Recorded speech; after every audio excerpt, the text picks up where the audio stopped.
Dear students, अस्सलाम वालेकुम। उम्मीद करता हूँ कि आप सब खैरियत से होंगे। आपको chapter number 13 area of circle में खुशामदीद कहते हैं। आज के लेसन में हम एरिया ऑफ सर्कल को डिस्कस करेंगे। इसके अलावा हम रिंग्स के एरिया को डिस्कस करेंगे, सेक्टर ऑफ सर्कल को डिस्कस करेंगे, length of chord and maximum height of arc को डिस्कस करेंगे और एक्सरसाइज में इनसे रिलेटेड क्वेश्चंस को हल करके देखेंगे। सबसे पहले कि सर्कल क्या है और उसका एरिया कैसे होता है। जैसे कि मैं ये फिगर ड्रा करता हूँ, उसका एक ये मरकज़ है और उसके गिर्द जब बहुत सारे नुकात को मिलाया जाता है तो एक दायरा बनता है। दायरे का एक सेंटर होता है।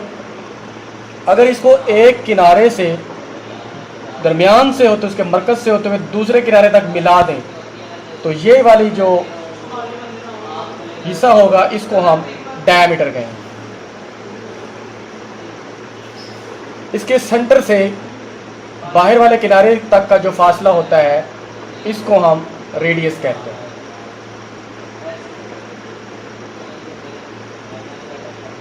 और इसके अंदर मौजूद सारी जगह जो इसने घेरी हुई है इसको हम एरिया कहते हैं। ये जो जगह इसने घेरी हुई है इसको हम एरिया कहते हैं। जबकि इसकी बाउंड्री जो है ये किनारा जो है यहाँ से घूमता हुआ वापस जब इस तक आ जाता है तो इसको हम पेरीमीटर कहते हैं। इसकी जो बाउंड्री की जो लेंथ होती है, length of boundary is called perimeter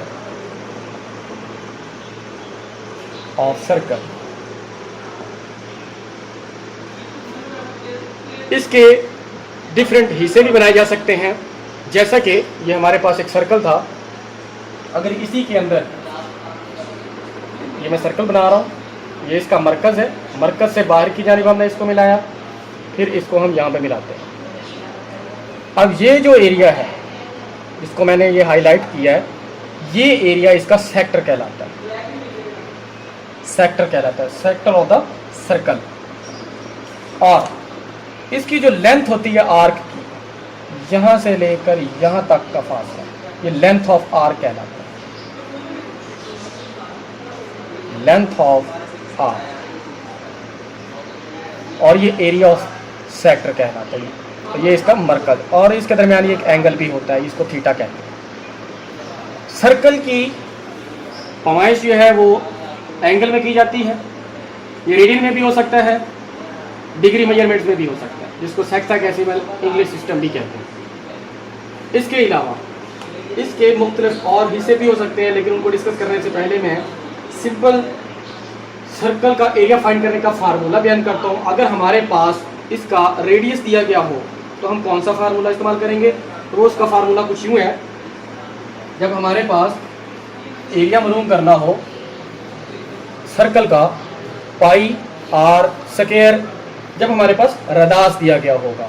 अगर हमारे पास रदास या रेडियस की जगह पर डाया दिया गया होगा तो यही फार्मूला थोड़ा सा चेंज हो जाएगा, इसको कहेंगे π/4 d स्क्वायर। ये है एरिया मालूम करने के फार्मूले जब हमारे पास डाया या रदास दिया गया होगा। और रदास जो है यहीं से हम फार्मूला भी बना सकते हैं। इसी को हम अगर थोड़ा सा चेंज करें तो r is equal to a√/π। तो ये हमारा रदास भी मालूम किया जा सकता है जब हमारे पास एरिया दिया गया होगा। तो इसके बाद हम चलते हैं रिंग की तरफ। Area of annulus. Area of annulus क्या है? जब हमारे पास कोई ऐसी शक्ल मौजूद हो, ये और यूं, जैसे हम इस एरिया को हाईलाइट करते हैं, देखें जिसको मैंने ये हाईलाइट किया है ये एरिया सॉलिड होगा, ये खोखला हो जाएगा। ये जो मैं ब्लू कलर से हाईलाइट कर रहा हूँ, ये जो छोटा दायरा है, छोटे दायरे के अंदर से ये खोखला हिस्सा, जो रिंग के अंदर खोखला हिस्सा सुराख होता है, अगर वो निकाल दिया जाए, जो बाकी एरिया ये जो मैंने रेड कलर में हाईलाइट किया हुआ है, इसको हम रिंग कहते हैं। Area of ring. इसको फाइंड करने के भी हमारे पास दो फार्मूले हैं। इन दोनों को मालूम करने के दो फार्मूले जो है वो रेडियस और डाया की वजह से, उनको मैं लिख देता हूं। जैसे कि हमारे पास एरिया ऑफ अनुलस है π/4 बड़ा डाया माइनस छोटा डाया का स्क्वायर। ये जो है यहाँ से लेकर सेंटर से होते हुए यहाँ तक जो आएगा इसको हम बड़ा डाया कहते हैं, और यहाँ से लेकर यहाँ तक जो होगा इसको हम छोटा डाया कहते हैं। इसके बाद रदास भी हो सकते हैं। अगर हमें रेडियस दिया गया होगा तो इसको लिखेंगे पाई इंटू आर स्क्वायर मनफी आर स्क्वायर, इस तरह से फार्मूला बन जाएगा। तो इसका मतलब ये होगा यहाँ से लेकर यहाँ तक का जो फासला होगा उसको हम आर कहेंगे, जबकि यहाँ से लेकर यहाँ तक का जो फासला होगा इसको हम छोटा आर कहेंगे। तो इनकी वैल्यूज़ यहाँ पर आप दर्ज करेंगे तो आपके पास एरिया ऑफ द अनुलस आ जाएगा। ये आप इस्तेमाल करते हैं जब हमारे पास डाया दिया गया।